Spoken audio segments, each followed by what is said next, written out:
You know that moment between making a decision and actually waiting for what you ordered? That's when the best conversations happen. I decided to invite a group of incredible men together to break bread and have a conversation about their evolving journeys as actors. So, pull up your seat at the table and join the conversation. This is Table Talk.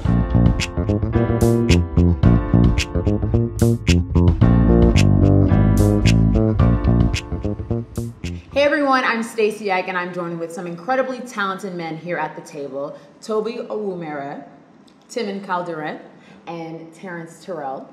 These guys are, to me, you guys have such incredible careers, but also outside of your career, you're doing incredible things in your industry, in your community, and you guys have a lot to share in your stories, and so I just really want to dive into that a little bit. But I wanted to start with the TBT first. What is your worst audition ever?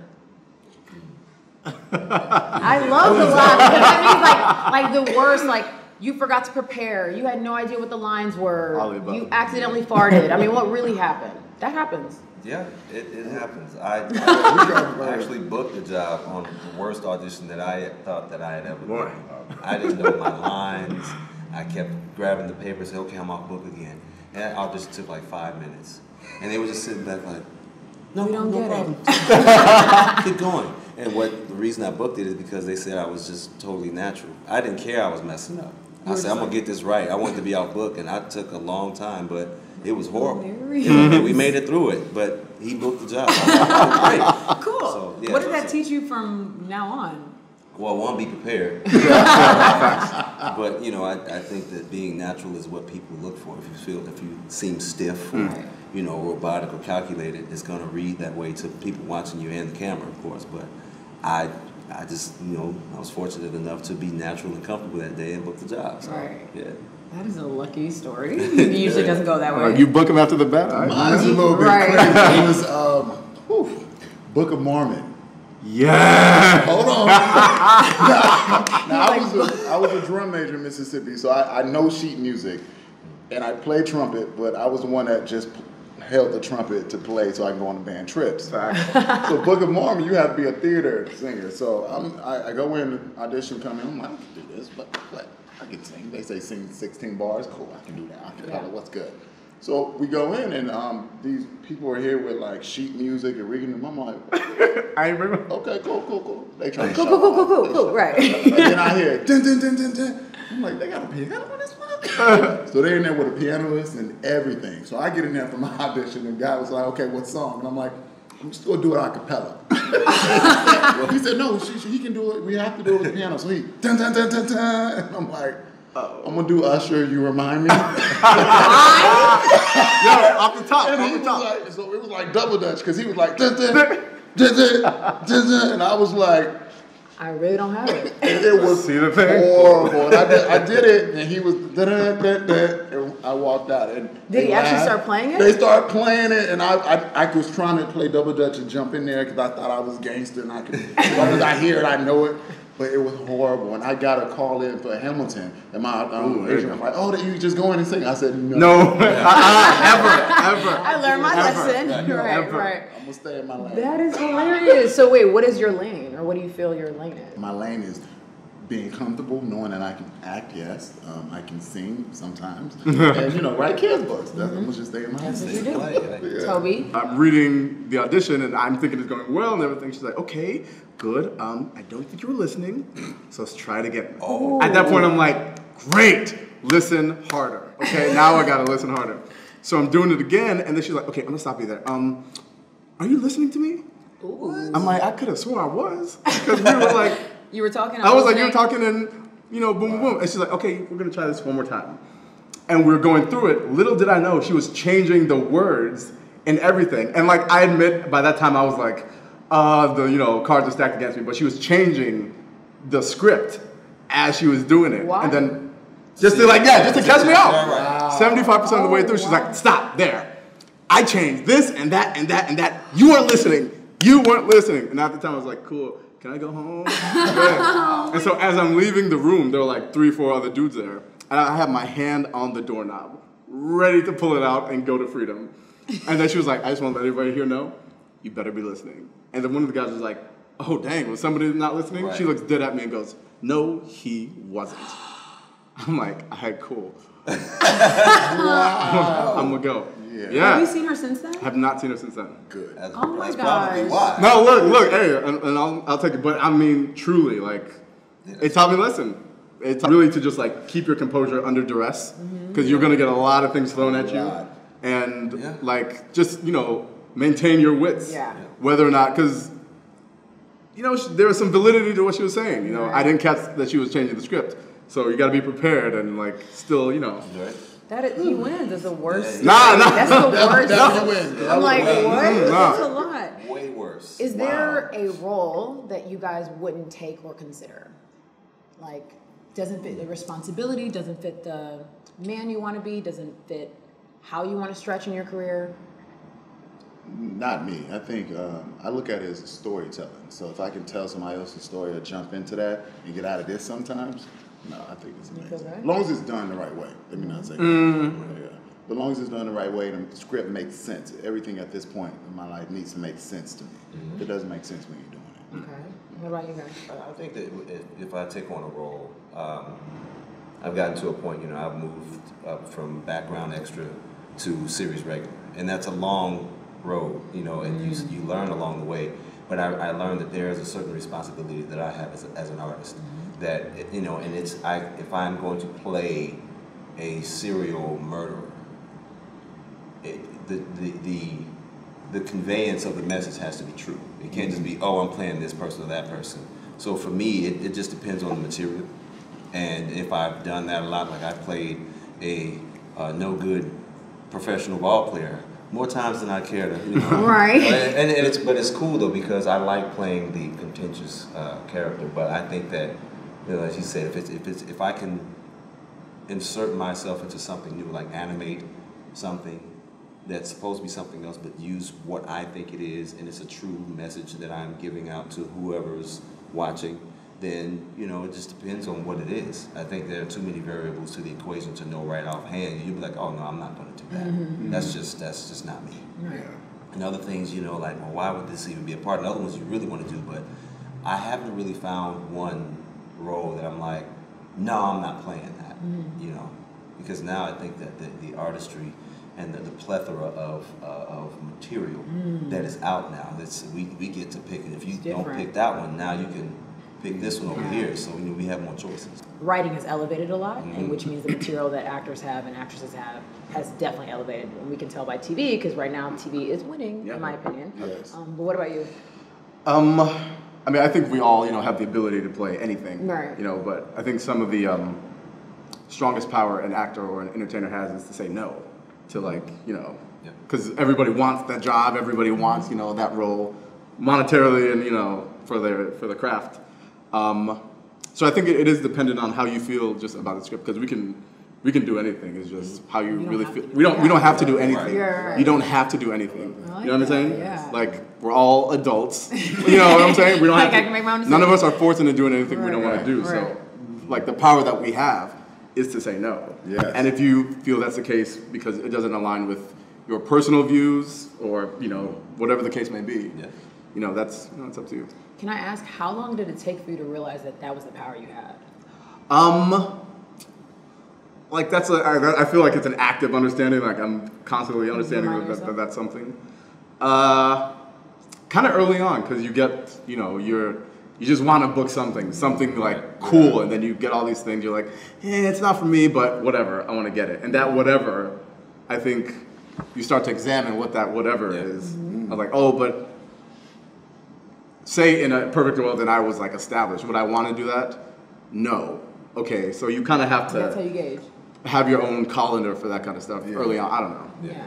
Even as I'm growing and learning from other friends, I realize you can say no to things you don't want to do. Yeah. It's okay. And check or the money or whatever the case is, like the right thing will come. Right. And the faith it takes to say no, I think is a big deal. And so another question is, how much does your faith impact the type of roles that you say? Because I know that it's like, I won't necessarily turn down something, I can see it and whatever, but does your personal morals or faith impact the type of roles that you take? Yeah. I would say for me, I'm a different type of thinker. You know, when people talk about faith, a lot of them, you know, equate that to religious, the religious area. I'm not very religious, but I also have faith within myself, and there's just a knowing. So sometimes it just rings true. You know, when doubt means don't, right? At least don't do it right now. If a doubt jumps into your mind, or if you're doubtful about something, that's a pause. That is a red light. That is not necessarily a parking spot or getting towed away. That is a stop. Just let me stop and think for a moment. Right. And then you have to have a progression of thought. You know, not just the part, because you have a lot of people who are coming in the industry. We all started somewhere where you don't want to turn something down because this could be the one, or I don't want people to think that I'm not appreciative of being at the level I'm in. I've walked off on sets before in my beginning. I was like, I know I'm not doing this because of 1, 2, 3, and 4, and it turned out it was the best thing I could have done because I wouldn't have been able to work on the job that I got after I turned that down, while this one was being shut down. Exactly. So you have to have a faith within yourself, and that faith is in that thing that's talking to you all the time. A lot of us, we've muted that voice and said, just, you know, and then curiosity goes in, and then you end up being like, dang, I knew I should have done. Yeah, you knew, but you didn't listen. And so you have to have that understanding within yourself. Sometimes you're going to not do something, and you might miss out on a job. I missed out on jobs because I didn't go in for something, but there are other ones that I did not want to go in. I didn't want to go in for Queen Sugar. I saw the name. I'm like, what is this? And then I didn't, because I was at a point in my life where I was just like, whatever. And then I looked at the breakdown of the email again, and I saw Oprah Winfrey Never Do Renee, and I was like, oh. And let me check this out. And then it turned out that, you know, I was talking to Terrence before we started. I said that at that moment, what I had to read for my test read, it really resonated with what I was going through in my life. So I almost turned down something that it was my truest conveyance was in this role, one of my truest, you know, the sending and transmitting of a message. So for me, having the faith and knowing that if this feels right for me, I'll go after it. If it doesn't feel right, let me stop and think about it. It doesn't mean I'm not going to do it, but doubt means don't, at least not right now. That's really good. That's the takeaway from that whole moment. What's an insecurity you guys have had to overcome as actors? Mine, at the point I wrote the book, Blackie. Mine was, as a child, I was always told I looked weird, or, you know, oh, you this little dark one. I always felt like I was weird looking. Just growing up, I was tall, big head. My head was literally this size. After actually coming here and booking things, I would get on set. I'm the only one that still looked like me. So mentally, I was still in that headspace of a 5-year-old. And then I'm still getting booked. And then they're telling me that I'm great, but inside I'm still like, okay, am I enough? I don't look like anybody. I look weird, but here they are. They see something I don't, so I just went with it.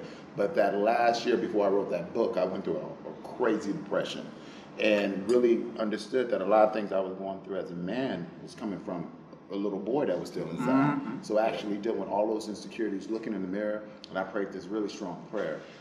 You know, you're always taught, especially in the South, be humble. And I prayed this really strong prayer at a point saying, I don't see anything. God, let me see what other people, just let me see a glimpse of what other people see in me, because at this point I see nothing. Yeah, because you can't see yourself. I can't. And so sure enough, I started to understand myself, started to make my own definition of what a man was to me. So dealing with those insecurities head on, like the skin color, your nose too big, you're too tall. It's some things that you just can't change. Yeah. Right? I can do voice influence, but like when it comes to this, like this is it. You know what I mean? So just dealing with myself, like being insecure as a person altogether. And that's where Blackie came from. I know. And I wrote it out. 45 minutes wrote that book. Nice. Wow. Yeah, because it was a story I already knew, like you said. It's art. You already know it, so it's not magic. It's already in there. Yeah. And what are some of the stories you've heard? Because I've seen you express Blackie to so many kids, so many schools. I mean, you're taking it everywhere. That's where I found it. Like, it's incredible. What are some of the stories you've heard from other kids or students? Like, some of these stories are so scary. Like, I had a mom actually bought a book. She's in New York, and she said her son, his skin color, he wants to bleach his skin. So I'm thinking, like, I went through that as well at 11. Wow. But I was okay, great. Put him on FaceTime with me. I hit her back, like, gave him my number and FaceTime. And I'm thinking it's going to be a 12-year-old, 13-year-old. It's a 6-year-old boy wanted to bleach his skin. And so I'm thinking, oh, he's going to be dark as me. And he was probably as lightish, fair as you.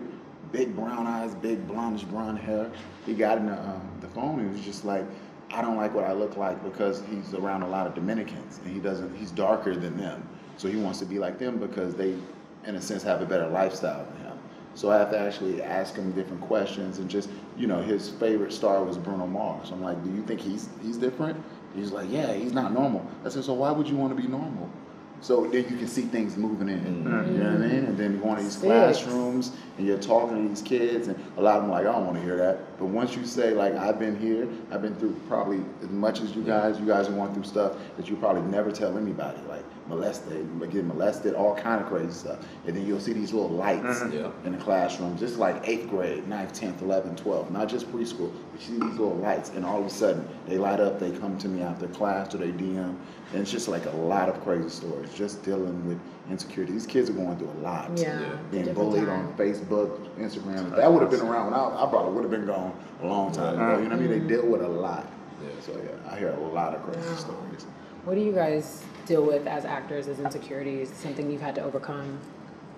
I dealt with wanting to be perfect. I was always told, he's good. He's not dark enough.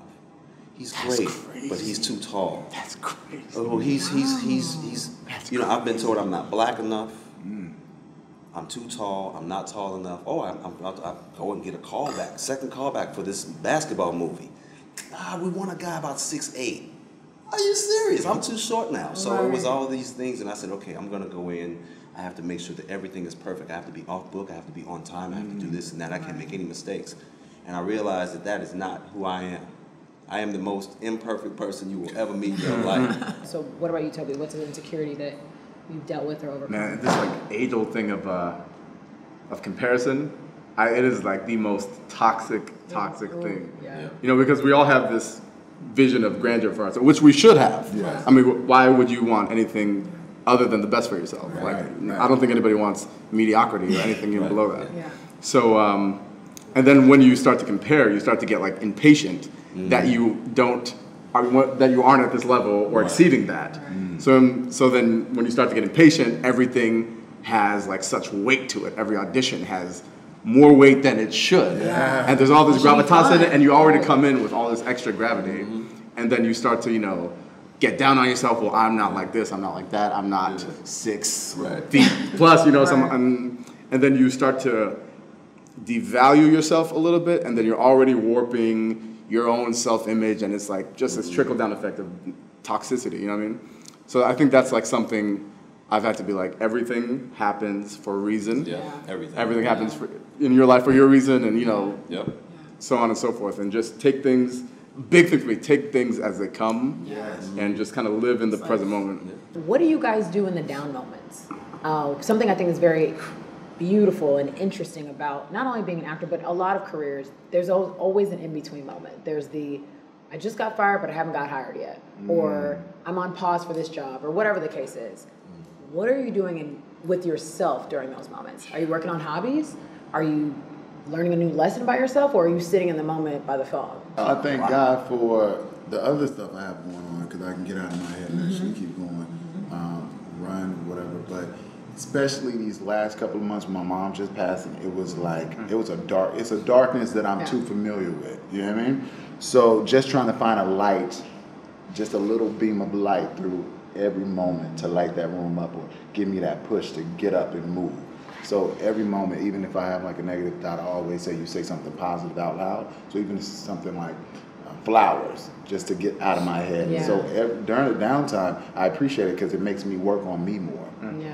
Just an everyday thing. That's like every second. Starting to enjoy the journey, understand what's happening. Understanding, What about you guys? No, see, and I think that's a big thing that nobody tells actors about this whole like thing. Like when you book that, when you're working, it is the greatest thing. What do you do? What is that moment after? Because I remember right as I finished filming last year, there were like 2-3 months, and I was telling my dad about this, and he was like, I had no idea. I was like, well, sorry, Dad. It was going through it. But like 2-3 months where I just like moved to my new spot, had a new group of friends. I stopped like vibrating from all that information and intensity from shooting, and I felt terrible of just not having that schedule and not, doing that thing. Yeah. And I was just like, I didn't know what to do with myself. I was like days in the, in my room, and it took like, me to like finally get out of it. But you really have to like, health is wealth. Yeah, health is definitely wealth. Yes. You know what I mean? And like take care of, you have to kind of go back to, okay, if you put aside the acting, like who are you and what do you want to do? You see what I'm saying? You see what I'm saying? So like, I put a piano in my room and I was like, I need to learn something. I'm telling you, I need a full piano. Yeah, like an 88 joint, yeah. No, 88, not like a baby grand, but like, 88 joint. Like I went all the way. You know what I'm saying? But like every day, like and you kind of take it for granted, but every day you make sure to go outside, see people, make a connect. You truly take it for granted. Yeah. You know what I'm saying? Just to reaffirm for yourself that like you're somebody outside of your career. Yeah. Absolutely. You know what I mean? Absolutely.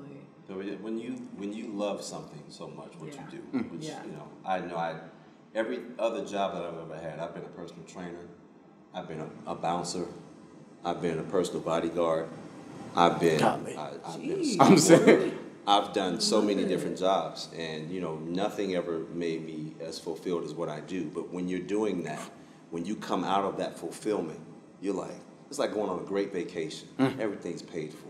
You actually won money at the casino. Word. And then Sunday morning comes, and you got to take your flight back home, back to this regular.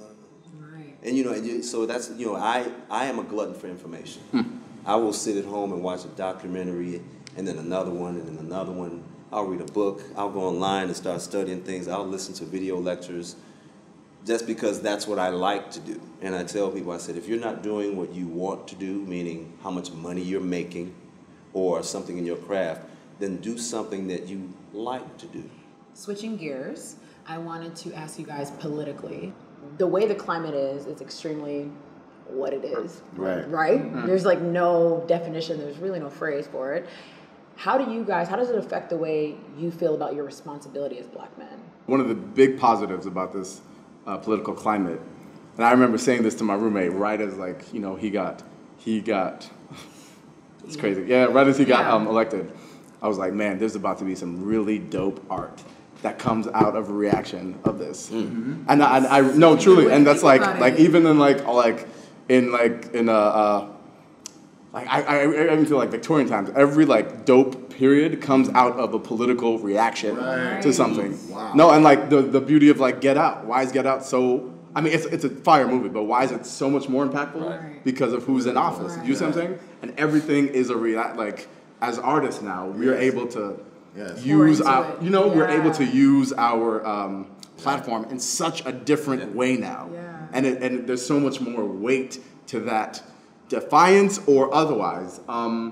That's dope. And I love that. and I don't know, I believe in like diversity of, I keep a diverse group of friends with me, those who believe this way and those who believe that way. So like the people that might have a juxtaposed belief than I do, and they make that kind of art, that needs, it creates a greater need for discourse. And I think that's what the thing is. Like, okay, if you're doing this in this manner that you're doing it in, why are you doing that? Then I want to know why you believe these things now. Because that's the dialogue is what we need at the end of the day. Right. Why are you doing this? And why are you making these decisions, considering all that's going on right now? And, it might be awkward, but like, once you get past like that like awkward, uncomfortable talk is what you need to break through to any progress. You see what I'm saying? For me, it's just a matter of extending as much knowledge and wisdom and love and peace and kindness, everything that will be on the positive side of the scale, I want to give that. I don't want to hurt anybody. I don't want to make anyone feel bad physically, mentally, emotionally, spiritually. I want to exude what I would want. Because now, at this day and age, that's all we got left. We need to start from the ground with these kids, because the dope thing about these kids, they're so mixed with different races now. It's like these children look so different now. So they're coming up and they're seeing all these different things, and they know racism is wrong. They see all this. Right. So just going in there and actually doing our part in our communities, and not just treating somebody a certain way because you feel like you can benefit from them. Treating everybody the same way because that's what we are supposed to do. Right. The next book I wrote, give it. She's. But listen, so the next book is about the she's. I did research. All of us as humans have 99.9% of the same DNA. So it's basically we're all the same. I'm saying that girls are a little bit more powerful because they have to multitask every day. So they're superwoman to me. So it's just like understanding that as humans we all are the same, and actually start treating each other that way, and coming in to like and just thinking about community every day. And you know what I'm saying? If you see somebody on the side of the street, if you got some time, help. If you don't have anything else going on, instead of going to happy hour, go to a school and read a book. Like there's little things we can be doing throughout our lives to switch, because these are our future leaders. You know what I mean? So like digging in that, because all this other stuff is going to pass and be there when we're long gone. So let's teach these kids and the youth and actually our communities, because that's what's going to win at the end of the day. Love. It's all about learning yourself and just loving yourself and understand that it's okay to be wrong. Most of the time we are wrong to somebody else, but just being okay with people having different opinions, because that's what makes everything so colorful. You know what I mean? I hear that. So I love Before we break bread together, my last question is, I'm very passionate about fighting for your fairy tale. If you know me, you know that I believe that there's a lot of greatness in all of us, and that there's a fairy tale that exists. And I know that when I say it, I'm like, oh, it's kind of girly, but I believe that everybody has a fairy tale, whether you're a man or a woman. Like, I think it's for all of us. And so I just want to ask you guys, what is the fairy tale you're fighting for? What is something you're really excited about? What work do you have coming up? You're writing a book. You have a clothing line. What's really going on? I mean, you guys each have something so exciting, whether it's a journey part of you or the growth part of you, or a project. Whether it's a project or thank you so much. What are you fighting for right now, and what are you excited about? I think every day at this point in my life, my only rule for myself is all I have to do, no matter what's going on, is my job is only to be happy. Be happy. Just fight for that fairy tale every day, just to be happy and find the peace within that moment. Also, of course, I got. Come on now. Also, I got the second book, The She. It means it's an acronym for superheroes every day for little girls. That's coming out, and I never thought I was going to write a kids book. But now it's becoming this whole thing where kids are like DMing me, like, can I be a model in your next clothing line? I got the hoodies and Scully's coming out, and then we also make, I keep saying we, and I think at this point, I know it's God. I keep saying we got this, we working on, but it's, okay. It's me. But just like digging into that industry a little bit more and also being just as passionate about my acting still. So I didn't stop acting to do this. I'm not going to just say, oh, I don't want to do that anymore. So my fairy tale is doing the acting, writing these books, coming up with a series. We're doing, with the book, a cartoon series, just a whole franchise around kids and love, because it feeds me. And also, of course, acting. Other things. Directing. I got a couple of things. What's your fairy tale? What are you fighting for, Toby? My fairy tale. And I think it might actually be like a bigger fairy tale outside of like just the acting thing. Just because I was with my dad like for Thanksgiving, right? And I get to see my dad maybe like once or twice every 2-3 years, just because of the distance. He lives in Nigeria, I live here. And every time I see him, I see like, I'm very aware of mortality. You know what I mean? Very, very aware of it. Just because, I see him, he 2 years, and he's like 60 now, and then, or 60 some odd. And he, I can see him age. Right. He's still spry, he's still that guy. Right. My dad's still that guy, it's crazy. But I'm just always aware of it. So now I'm very cognizant about how I handle my time and kind of who I want to be, because I feel like this is like a big transition moment in my life where it's like, okay, like we've had fun, but now you're just in a different space in your life. Yeah. So I guess my fairy tale, and it's like I'm still kind of like building it. I'm really still like build a fairy tale. That's okay. So like work and take the proper steps to attain that image of what I think success is for me, and it is happiness, and it is having a dope career, and it is being healthy, and but like that's a big thing, day by day, taking the steps to fulfilling my fairy tale, and I guess that's my fairy tale now. And honestly, the fairy tale is always evolving, and the the fairy tale is the fight. It's something I also learned too. So, Timon, what's your fairy tale? What are you excited about? Well, with me, I'm either learning, or I'm creating, or I'm chilling. And that's fire. Yo, that's fire though. My fairy tale is to become very prosperous financially, but not for my sake. I'm very simple. This jacket cost me $8. It was on sale. $8. Bro, I'm saying like in Croatia, in France. You know, I like a cool hookup. You know, because I'm very frugal that way. I live well below my means, but I want to be able to give something to my family. I have a huge family, you know, and I want to be able to say, hey, this is my creation. I want my creation to help you all have the easement of life to where you can do what you want to do. I fought hard to do what I want to do, what I love to do, and it's a lot of hard work. But I want to be able to give to my family. My mother, you know, may she rest in peace, she didn't get a chance to see me really do anything of significance in my life. You know, she didn't get to make a lot of my fashion shows because she was sick. Back when I was in Chicago, other jobs was out of town. She couldn't travel because she wasn't well. But that is something, you know, I know she sees me. And she left something with me because I became her, after she passed, I became this relentless, unyielding cat. Like, no, we're going to do it this way. As my mother was always that way. Like, no, and she, most of the time she was right. But that's what I want to do. I want to be able to create something to where, you know, a legacy that's gonna feed my family for the next 150 years. Yeah. Timon did that. Yeah. They'd be proud of it. Yeah, man. Yeah, I want to put on for my family. Definitely put on for the family. I think my nieces didn't respect me until they knew that I wrote something. That's Uncle Terrence, he on TV. He do whatever. They're like, he wrote a book. I can hold it. Yeah, so it's like you said, knowing that I can pass the ball, and later on they can create and know that they can touch anything. Right. And I was talking to James, director of Creative Giants, yesterday. Like, at this point in my life, I know I can do anything I want. Absolutely. I can make as much money as I want. I can stay in the house and do nothing, but I can touch and do whatever I want. Yeah. And once you get here and you realize who you are, you love who you are, and you love what you do, you realize that you have the power to create and shift stuff out of it. That's so beautiful about LA. You can do whatever you want. Yeah, I love it. I'm full. I'm full and I haven't eaten.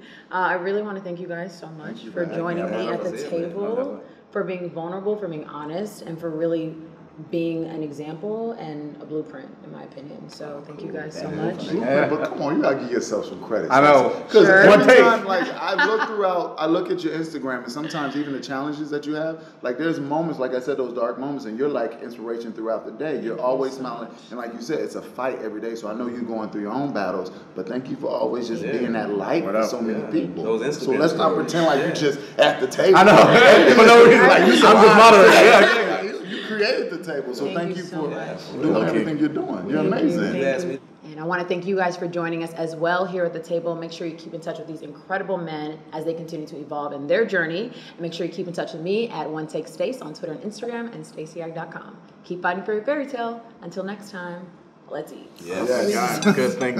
All you, bitch.